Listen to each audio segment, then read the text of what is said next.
Hi, I'm Gregory Green. I served 26 years in the Navy, 5 years active, the rest reserve. Served mostly in the Far East. I did 2 tours in Vietnam and got recalled to active duty for the first Desert Storm. And I retired in 1995. Hi, my name is Tommy Zeller.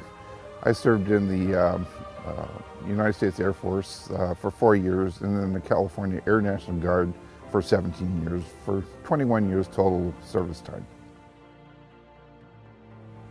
My name is Horace Jackson, and I served in the United States Navy from January 1964 to December 1967.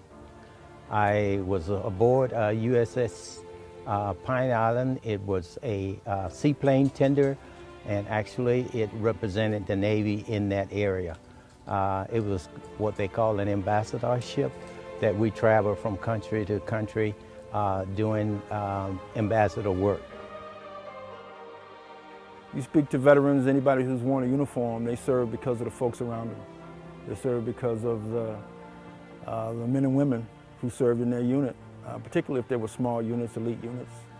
That's primarily what I miss even today about the military, and that's the reason I stayed in, was because of the folks that I had a chance to lead and the folks that I had a chance to follow.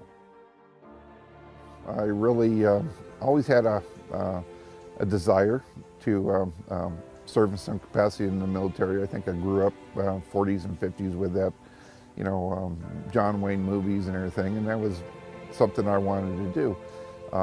Getting into the policing, it just seemed like a natural progression to go through that and then join some law enforcement agency later on. The camaraderie, the friends you've made throughout all the years in the military, you're very close to me and everything like that. There's a few people I still have contact with. There's only one that lives close by, but there's still a few that I have contact with. It was an obligation that I gladly accepted to serve their country and you know, try and pay back in some little way the freedoms that we have gotten from the people who served before me. As I mentioned, the 60s were pretty tough, and so particularly for folks of color. And so in the military, that was one vestige of quote-unquote leadership. They really look for the best, and you could show that and get recognition and gain leadership. As I think back now, it's really kind of mind-boggling how you could be so young and control so much firepower, control so much energy, control so much things that cost millions and millions of dollars as far as weaponry and the like. And so that was a good avenue for me to really grow as an individual. And I took advantage of that. I think the thing I love most is just seeing the people around that I meet all the time, seeing the freedoms they enjoy, seeing that I had a little part. I didn't make the ultimate sacrifice, but I had a little part in protecting those freedoms. And I think I take a lot of pride in knowing that I did my job. I didn't wait to get drafted. I volunteered and I went in the Air Force, and I was very happy and fortunate to be able to serve as long as I did. To me, I have a really strong feeling for Veterans Day because it shows in a way that the service that you did for this country, you know, it's worth something. There's a day to show that you get recognition for the things you did for this country. You know, I know that many guys didn't make it back from Vietnam. I remember the bodies being brought aboard the aircraft carrier.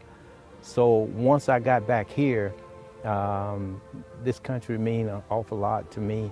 Seeing the lifestyle of people in other countries was really terrible in comparison with our way of life and everything.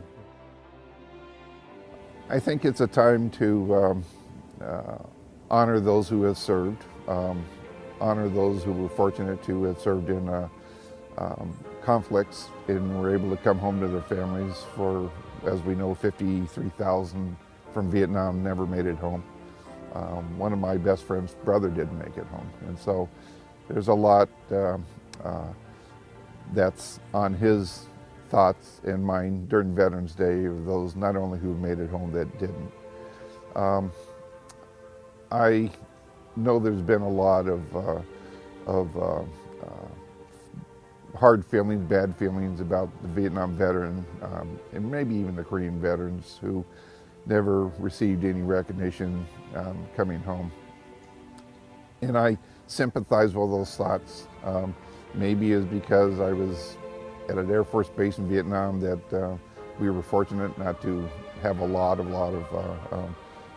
attacks and things and a lot of casualties. But I didn't go in to the Air Force, didn't go to Vietnam thinking, you know, okay, I'm going to get a big parade and a lot of slaps on my back when I come home. You know, I went as I felt to, I wanted to serve, I needed to serve, and I'm glad I served. Well, certainly for me, I've obviously been blessed, and not just because, you know, I survived the military, but everything that's happened since then. And I think it's very important to recognize each and every one who's worn a uniform and their family and loved ones. Because it's the old saying, you know, when an individual or when a GI goes to war, his family goes to war as well.